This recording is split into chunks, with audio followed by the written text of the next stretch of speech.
Having your own home is awesome, but it's also a lot of work. The good news, finding help for your projects has never been easier. Introducing Angie, the app that puts all your home care needs in one place. Need a pro to fix that emergency leak? Maybe you're looking to set your seasonal tasks on autopilot. Angie can handle all that and more. Expert pros, hundreds of home projects, clear pricing, and the easiest way to book and pay in seconds. This is Angie, your home for everything home. Download the app today.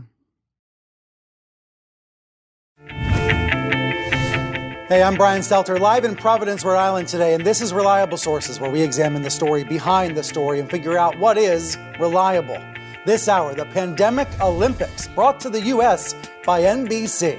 Will the network sink or swim in its coverage? Also, the connection between narcissism and election lies. We have brand new audio from a former president that you need to hear to believe. And later, a really important new book. It's about the landslide of reporting on the Jeffrey Epstein case and the, quote, perversion of justice. The woman behind it all, Julie K. Brown, she joins me live in just a few minutes. But first, risk, reward, and the rhetoric around COVID-19. If you think about it, life is just one big, long set of calculated risks. Crossing the streets of the park, driving the car to the store, boarding a plane for a trip. We all take some risks every day. And if we didn't, we wouldn't be living. The COVID-19 pandemic is all about risk. It's all about how risky is it? How much do the vaccines reduce the risk? How much risk is acceptable to you? What's your risk tolerance? What about the risk of passing the virus on to others? What's the cost-benefit analysis? COVID requires constant risk assessments.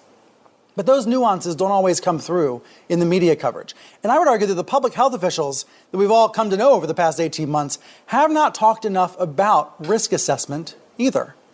Quality news coverage and careful public health messaging should help you assess risk and make thoughtful decisions. We all have to think more like risk calculators. For example, the current COVID surge in the U.S. is real, but very unevenly distributed. The risk is very low in some places and quite high in other places. For fully vaccinated Americans, the risk of serious illness is supremely low. But for the unvaccinated, it is significant risk. People keep saying this is another instance of two Americas, and it is. It's almost like we need two kinds of newscasts, or two versions of the weather report. The forecast is pretty sunny for the vaccinated, but it's quite bleak in some states for the unvaccinated. And this headline sadly says it all. Nearly all COVID deaths in the U.S. are now among the unvaccinated. But are those facts, are these figures reaching people? Everybody is making risk calculations. We do it all the time. But in order to do that, we need accurate information. We need reliable data to then make risk assessments. Eliminating risk is not possible, not during this pandemic. This story is all about minimizing risk. People who are vaccinated have already done that. Instead of eliminating risk, it's about minimizing the risk of COVID. That's the way that the story should be told.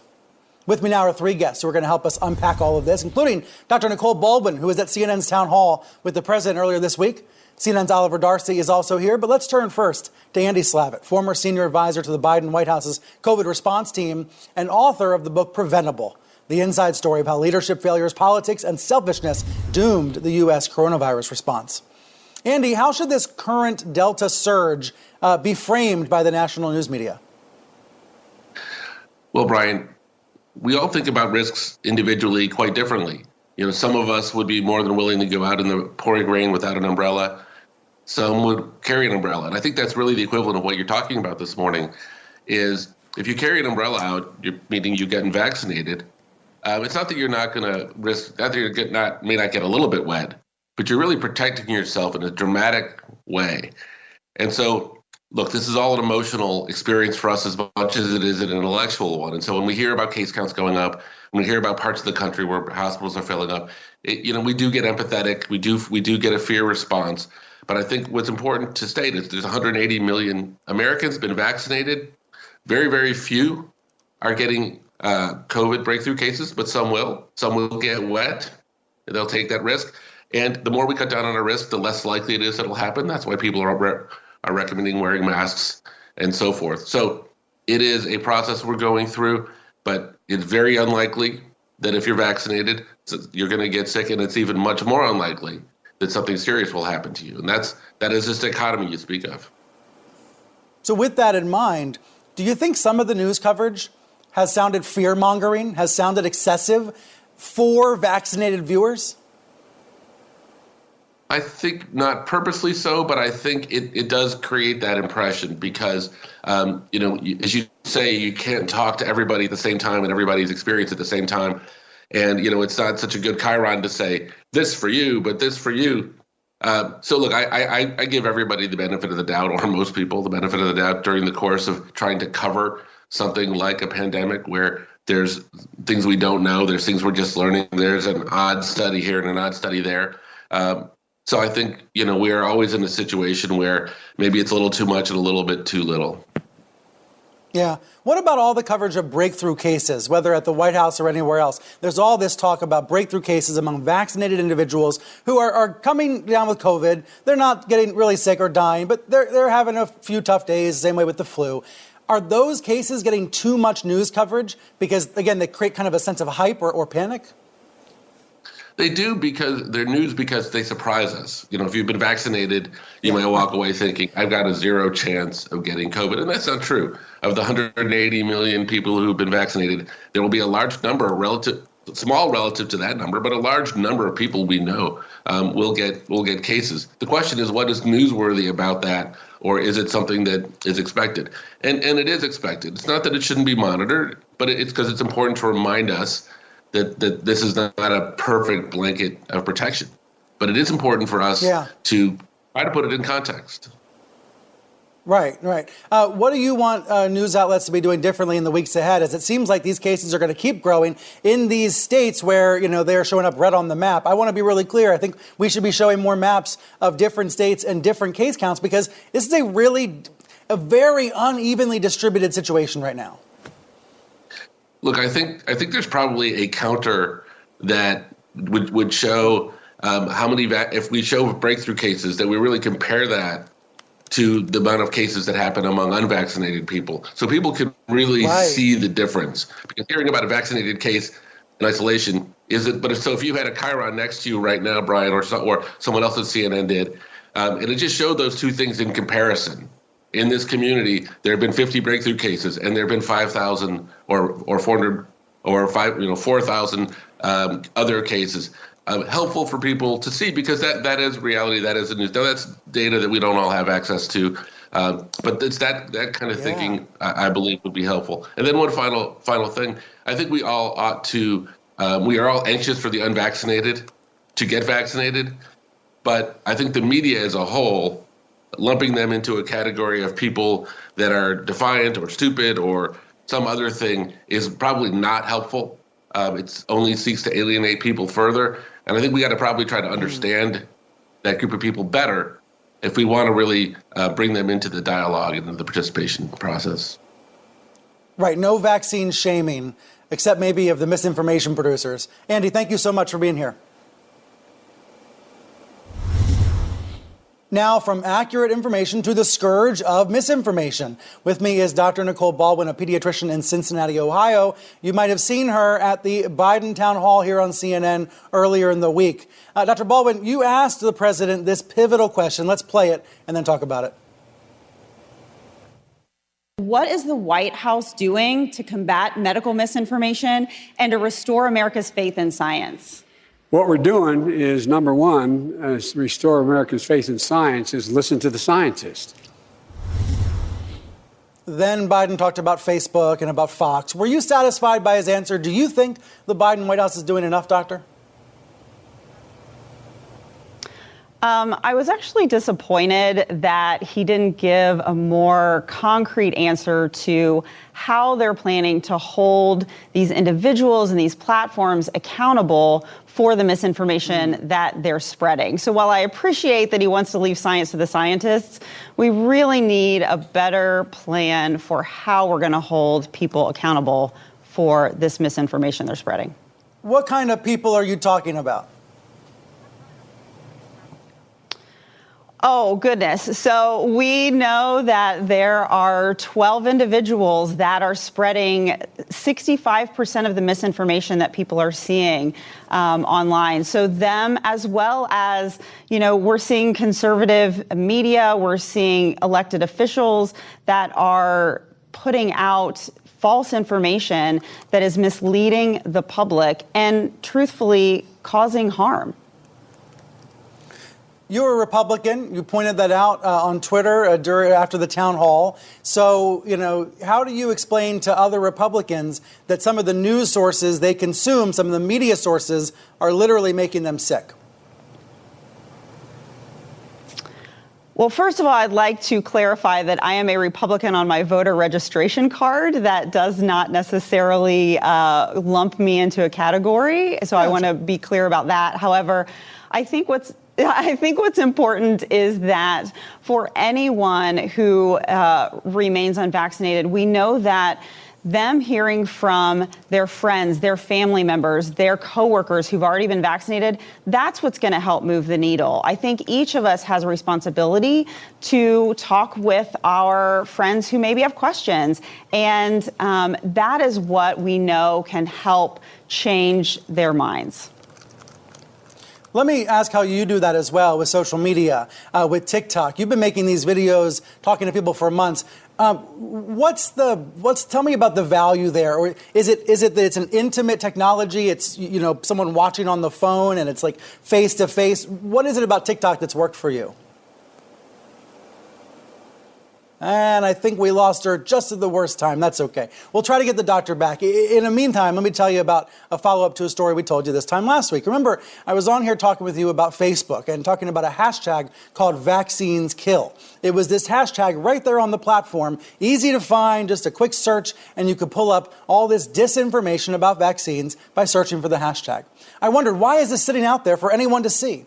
Well, we mentioned it here on CNN this time last Sunday, and by the end of the day, logged back onto Facebook, and it was gone. The hashtag's been blocked. It's yet another example of the game of whack-a-mole, where nobody wins, nobody has any fun doing it, where you end up finding misinformation on these platforms. Reporters point it out, it gets belatedly taken down, and then the misinformation moves to another place. But that's a follow-up from last week's show.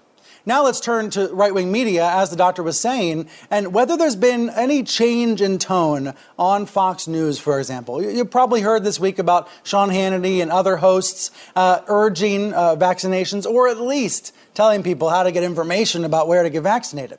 Fox News kept reading off the URL vaccines.gov, the government website for information, and Newsmax CEO Chris Ruddy penned an op-ed praising Biden's vaccine rollout.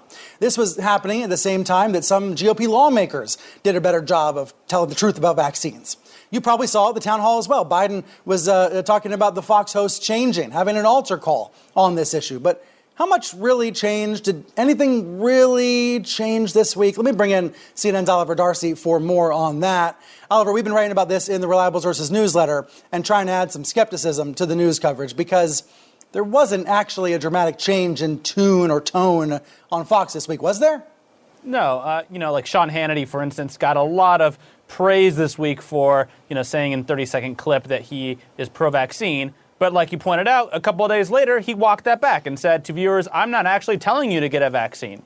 And so what you see in right-wing media is this general anti-vaccine rhetoric, whether it's someone like Tucker Carlson pushing actual vaccine disinformation on his show, to the rest of Fox and the right-wing media. They talk about, for instance, Biden going door-to-door, trying to give you a vaccine as if it's creepy and authoritarian. Or, the anti-vaccine passport coverage you see on Fox, even though they've instituted a system, pretty similar to a vaccine passport. And so that's the coverage you see in right-wing media. So at Fox News, to get into the Fox News building, there's a vaccine passport concept, but then their hosts are against it. All right, let's look at what Sean Hannity did this week, because he did come out there pretty boldly saying, do your research, talk to your doctor, take this seriously.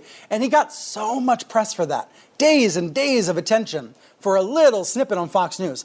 But then, later in the week, this is what Hannity was saying on the radio. Well, first of all, I'm not urging people to get the COVID-19 vaccine because I'm not a doctor. That is not what I said. I said to take it seriously. It can kill you. I said to do a lot of research. Oliver, what happened here? All I think about Brian when I see that clip where he says, I'm not a medical doctor, I'm not telling you what to do, is where was this sort of thinking back when Fox was promoting hydroxychloroquine every 15 seconds? You know, we know that the vaccines are safe, effective. They were developed under the Trump administration. And yet you see this sort of, I'm not a medical doctor, I can't recommend you actually get one, do your research. You know, he's not very enthusiastically promoting vaccines there. And I just wish that Fox would promote vaccines as much as they did these other miracle drugs that under the Trump administration. That weren't miracle drugs at all. Yeah, I mean, that's Right. the bottom line. Right. This is an interesting tension, right? Because there's a lot of people out there saying, hey, even if it's belated, even if Fox is belatedly coming around, it's better late than never, welcome. I think we really have to follow up in a month. Let's see what these talking heads are saying in a month. Let's see if this is a real sustained change or not, because so far it's not. Oliver, please stay with me. Coming up here, NBC poaching one of ESPN's stars right in time for the Olympics. Hear the backstory on that. Plus, breaking overnight, a new interview with Donald Trump. He says something he's never said before. We're going to analyze it with legendary journalist Carl Bernstein in just a moment.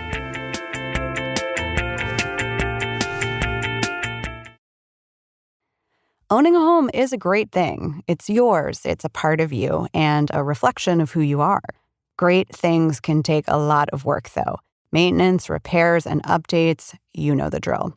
Unfortunately, there isn't an owner's manual for taking care of your home, so sometimes you need a professional to step in and help. Introducing Angie, the app that puts the home help you need all in one place. And you can use it for whatever you need done, even when you need it done now. With Angie, you can connect with expert professionals for hundreds of projects and see clear upfront pricing. You can even book appointments and securely pay pros through the app in seconds. It's never been easier to fix emergency leaks, find the best contractor for a renovation, or schedule all your seasonal maintenance so you don't have to worry about it. This is Angie, your home for everything home. Download the Angie app today or go to Angie.com. This week on True Crime Daily, the podcast, a Baltimore police officer allegedly murdered his 15-year-old stepson and hid his body in an attic crawl space. And a man in Wisconsin has been charged with homicide after his father's dismembered remains were found. However, his mother is still missing. I'm your host, Anna Garcia, and joining me today is Dr. Nikki Jackson, professor at Purdue University Northwest, who's an expert on domestic violence and wrongful convictions. Listen and subscribe to True Crime Daily, the podcast, wherever you get your podcasts. Narcissism is a personality disorder. It is not a term to throw around lightly. It's a serious thing. It exists in the realm of psychology, not politics. Yet sometimes the only way to understand politics is through psychology. When I hear people on TV confused, perplexed about Donald Trump's continued promotion of the big lie, when I hear commentators saying, this doesn't make any sense, why is he doing this? Well, it does make sense when viewed through the prism of narcissism. It's not political, it's psychological. And to give credit where it's due, I keep hearing political reporters talk about Trump's delusions, not just lies. Delusions. Google that word and you'll see lots of references to mental health or lack thereof. So what are the downstream effects of all this? Where are we heading as a country? You've probably noticed that Trump has found at least 3 ways to reach people after being banned from Twitter and Facebook. He's releasing lots of statements which are shared and read and taken seriously on far-right TV. He's giving lots of interviews for books that are coming out all the time. And he's giving lots of speeches that are carried live on Newsmax and One America News. Although not Fox, by the way. In OAN land, election rigging is still a daily theme. Imagine that, right? It's been months and months and months. This is still a top story on channels like OAN. And Trump is on the air this weekend saying that election rigging, fraud, what he calls the fraud, is the biggest issue among the GOP base. Listen to him call out the quote-unquote rhinos who don't get that. A lot of the rhinos don't realize that yet. A lot of the leaders of the Republic, guys like Mitch McConnell, they have no idea how big an issue this is. This is the biggest issue with the Republican Party and the Republican voter. when I get up and speak, all they want to talk about is the election fraud, because it was the crime of the century, and people are dying, and our country's going to hell because of a rigged election, and it's a shame. On one level, Trump is right that this is the animating issue of the GOP right now. One man's narcissism wreaking havoc with an entire political party. With me now is Carl Bernstein, the legendary investigative journalist and CNN political analyst. I find myself, Carl, after a week full of Trump delusion headlines, wondering where we are heading as a country. Where do you see us heading? Well, I think we need to slow down a bit and deconstruct some of the things that you've just laid out there. The first thing is I'm not a psychiatrist, and God knows all of us may have a degree of narcissism, but when we're talking about Trump, we're obviously talking about a kind of delusional madness, such as General Milley was talking about, that is on a scale and a scope that we have never experienced in an American president in our history. I think we need to calmly step back and maybe look at Trump in a different context. He is our own American war criminal. Of a kind we've never experienced before. You just said war criminal. What do you mean, war criminal? I did. Well, in international law, there have been, quote, crimes against humanity. I think what we're talking about, Trump's crimes as an American war criminal in his own country that he has perpetrated upon our people, including the tens of thousands of people who died because of his homicidal negligence in the pandemic, putting his own electoral interests above the health of our people as they were slaughtered in this pandemic. Looking at his actions in terms of fomenting a coup to hold on to office in which the head of the American military, the chairman of the Joint Chiefs of Staff, has now compared Trump, not the press, not reporters comparing Trump to Hitler, but rather the head of the American military comparing him and his movement to brown shirts, to the Reichstag fire. This is a huge wake-up call to this country when General Milley, the head of the American military, has said this. And it fits as a piece with something so extraordinary in our history. It's not political. Trump is not just political. He transcends the political, and we need to start looking at his crimes in that context. You're going to get heat for talking about war crimes because it's not as if the ICC is setting up a panel or anything, taking any action. I want to be careful in using and trying to say we need a new context, a war against both our people in terms of what the effects of his policies and selfishness, if you want to use the word narcissism, brought. Okay, it is something in itself that we have never seen in a president before. It's not about just impeachable offenses. It's about a different kind of crime in which the humanity of the people of the United States was relegated to the floor by the President of the United States, who uplifted only his own narrow political, financial, and personal interest above that of our people, of our country, of our Constitution. All I'm doing is saying, whoa, let's look at Trump's crimes in a different context. Yes, war crimes. These were crimes against our people. Let's go a little bit deeper, Carl, as you say with me. Let me bring in Ruth Ben-Ghiat. She is the author of a book called Strong Man. She's also a professor of history at New York University, specializing in threats to democracy. But Ruth, that title, Strong Man, Mussolini to the present, clearly you believe Trump is one of those strong men. Tell me how narcissism factors into this and how what Carl is saying factors in to what you study every day, Ruth. So the frame, we do need a different frame to look at Trump, and that frame I've always thought is authoritarianism and strongman rule. And Trump was only one of many strongmen who either had criminal records, they are criminals.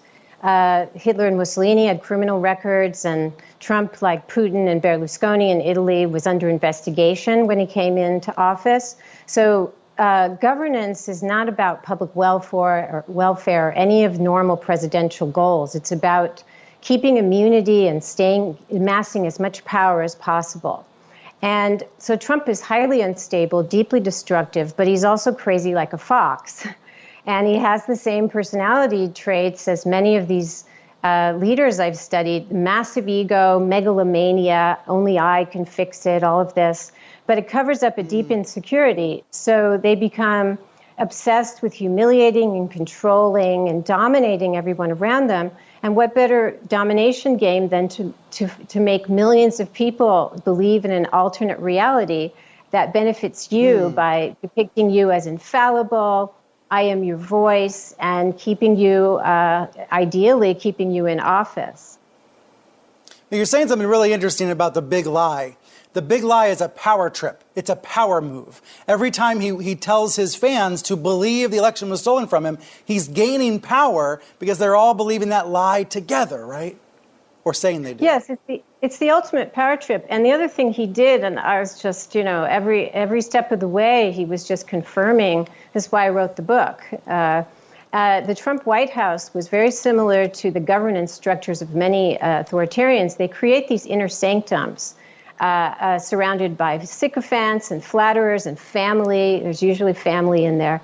And these people will not push back. They will not tell him the truth. They will keep his secrets. They will repeat his lies in public. And he did the same to the GOP and the civil service. And once that happens over time, Trump wasn't there very long, but they can begin to believe their own propaganda. And that's where the delusional can come in. So then I come around and back to Carl on where are we going? Last night in Arizona, Trump said, quote, "In my opinion, there's no way they win elections without cheating." In other words, he's saying no Democrat can ever hold office without cheating. These are the crazy lies that he's spreading every night. And I know we're not airing them on CNN or MSNBC or ABC, but they're being heard by millions of people. So, Carl, where are we going?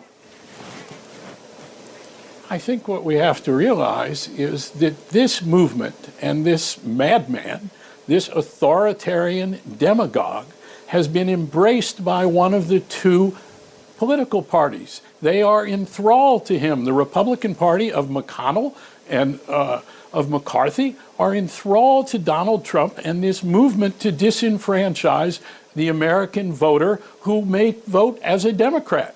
This is an authoritarian, demagogic movement that now is represented in one of our political parties and its leadership to the top. We need to start looking at our country, as journalists especially, to see how did this happen here. We need to take the focus off Trump and his psychology and all the rest and look at his movement and how it has seized tens and scores of millions of American voters who have embraced his lies and his pathology and these war crimes. The downstream effects of the delusions. Carl and Ruth, thank you both. When we come back here on Reliable Sources, a surreal start to the Summer Olympics, with the press sometimes the only spectators in the stands. So, can the Olympic broadcaster NBC draw a crowd? The race for ratings gold. That's after the break.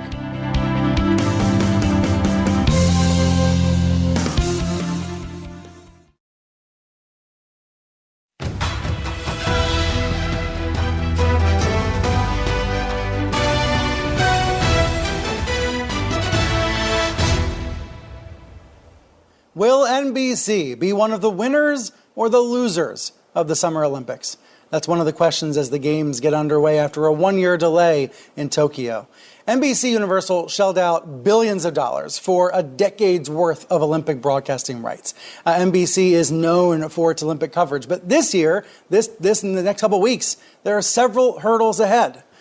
Beginning with the difficulty of staging a dramatic show when there are no crowds in the stand and when there are intensive COVID-related precautions in place in Tokyo. There's also curiosity about whether NBC is going to be able to use these games to promote its streaming platform, Peacock. But here's what we know this weekend. The numbers are in for the opening ceremonies. The ratings from Nielsen are in. You can see there NBC says about 17 million people tuned in to the opening ceremony broadcast. That is down dramatically from the 2016 Summer Olympics in Rio. Now, it's not a surprise. The ratings are down. They're down across the board for all big live events as more and more people watch on demand or on streaming, etc. But the numbers dropped maybe more dramatically than NBC or advertisers expected. So let's talk about that and more with Claire Atkinson, the chief media correspondent over at Insider. Claire, these ratings, tell us how to view live event ratings in a streaming world. How much do they matter nowadays? So they matter a lot because advertisers put $1.3 billion behind the Olympics, and they want to see what they paid for. They want the viewers. Obviously, there's been a huge decline in traditional TV viewing. Nobody expects there to be the same number of people viewing as there were in 2016. But I just texted an advertiser and I asked them what they thought so far. And they said, look at these numbers. This is not good. It's the lowest number in 33 years. I'm sure if that continues, Madison Avenue will be baying for blood. Having said that, NBC won't just be judged on the advertising performance. They'll be judged also on whether this is a big success for Peacock, which is their big entrant into the streaming arena. It launched last year. They were hoping to launch it with the benefit of Olympics. And so, you know, how many people sign up to Peacock? How many people just watch on television or through the NBC app? There's a lot of different places to watch the Olympics, I have to say. You know, all sorts of different channels to see the games. It can feel a little bit confusing at times as to where to go and what to watch. So I think that's an issue. The other problem is a common problem to all sports in that you can watch the social media clips, and Tokyo there's a 13-hour time difference, and that could result in folks saying, you know what, let me just see who won, let me just watch the highlights. That's, you know, problem with every single sports event. But then you have this kind of ennui with the audience saying, you know, the Super Bowl was down, the Grammys and the Oscars, and a lot of events have been affected by the pandemic this year. So I think we have to give NBC almost like the benefit of the doubt, a couple more days and see where the audience hits. But I think they'll be hitting the panic buttons if it's all, 30% down. It sure is strange to see the broadcast with these no crowds in the stands. It does affect the television coverage because you're used to hearing people cheering. You don't hear that. And that's, of course, way out of NBC's hands. To your point about the confusion, I find it quite confusing to know when and where and how to watch. I picked up my Comcast Xfinity remote. I said Olympics. It gave me all these strange options. It's what we're not seeing yet is that a synergy that I think we can imagine someday where you can actually watch anything, anywhere, at any time. We're actually not quite to that point yet with the Olympics. We're getting there, but we're not there yet. Yeah, I think we need a little hand-holding and a little guidance and curation of what's the best thing of the day to watch. Obviously, they have highlight shows, and I've been checking those out. Right. Yeah.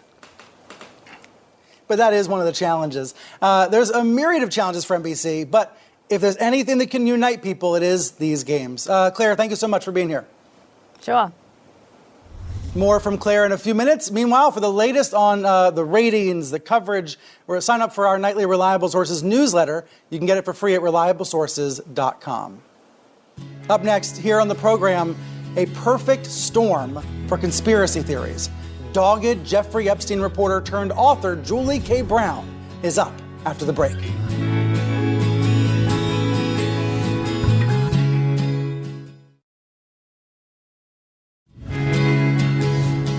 The biggest bombshells are sometimes the result of a single determined reporter, one person's persistence.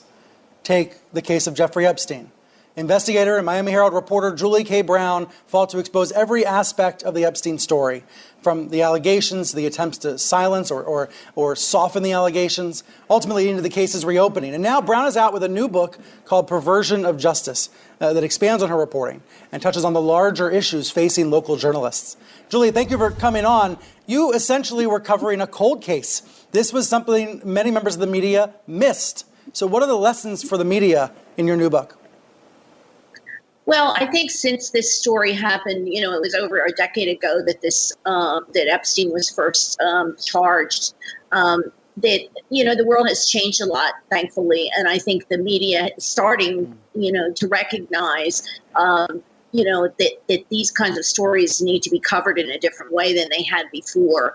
That women should be listened to. That they are, to be believed, really, when it comes to these kinds of allegations.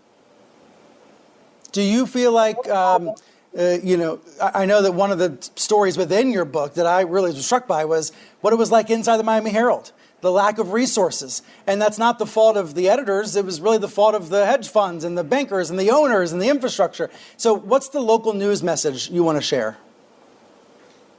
Well, I think that the general public isn't often aware of how important local news is to their community.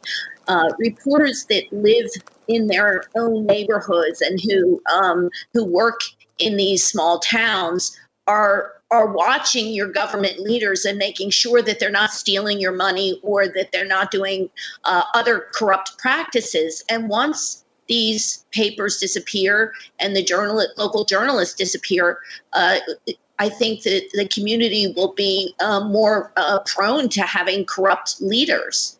And so that's one reason, for example, why we need local newspaper reporters and local news. It also lets conspiracy flourish. The lack of real news reporting on the ground lets conspiracy theories flourish. You write about that in Perversion of Justice. You say Epstein's the kind of story where conspiracy theories, have festered and festered. Do you see any solutions to that other than to save local news? Well, I think elected leaders have to do more to make sure that they don't, that there are rules that prevent prosecutors, for example, from sealing information. I think there's a huge problem still with the story about information that it hasn't been made public. And I think as long as you're hiding the truth, there's going to be conspiracy theories festering out there. Right. This is your work on the Miami Herald website, which, of course, had such incredible impact. Now there are many other reporters covering Epstein, covering the fallout. And I saw you quoted saying you're thinking about moving on to a new story, right? Rather than be part of the pack, you might want to go find something else that no one else is covering. Is that the highest value add you can have as a journalist? Well, I tell an anecdote in my book about when I covered the downing of JFK Jr.'s plane and how I had a stage editor tell me, when you see a pack of journalists running, go the other way. And the point is that the story isn't always with the pack. The story sometimes is the story that isn't being told. And I think that that's why this story resonated so much, because it really hadn't been told in this way before. So yes, I kind of think there are other stories to be told. And the new book is Perversion of Justice. Julie, thank you very much for writing it and for coming on the program. Thanks. When we come back here, what is going to happen on Jeopardy? Who will the new host be? LeVar Burton starts tomorrow. We're going to handicap the choices coming up.